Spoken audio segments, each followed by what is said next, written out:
Day of the federal government shutdown, with Republicans and Democrats locked in a stalemate. And hundreds of thousands of federal workers aren't going to work today, and neither are U.S. senators. They're leaving Washington until next week. Bradley Blackburn has the latest. Motion is not agreed to. The votes in the Senate again came up short to end the shutdown of the government.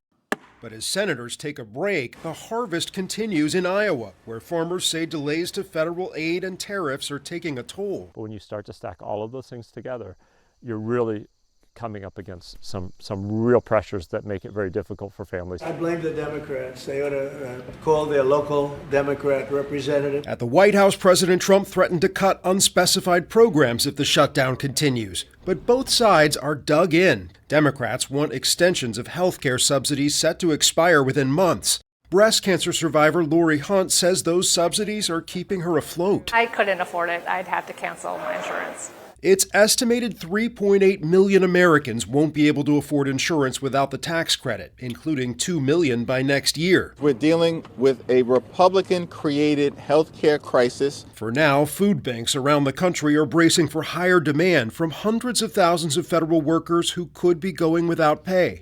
And all eyes are on air travel, with the shutdown straining the air traffic control system and the TSA. Blessings to all the TSA workers. In San Francisco, the Blue Angels will skip this weekend's Fleet Week Air Show. They're grounded by the shutdown, so Canadian snowbirds are stepping in. Us moving up is just a next man up mentality. Finding a way to speed forward as work in Washington grinds to a halt. Brad? The Senate is scheduled to return to Washington next Tuesday at 3 in the afternoon. House Speaker Mike Johnson is promising to keep his chamber closed until the Senate passes the Republican spending bill. Now, if you have a flight coming up, the Federal Aviation Administration says staffing is light at airports in Atlanta, Nashville, Boston, Dallas, and Philadelphia, all due to the government shutdown.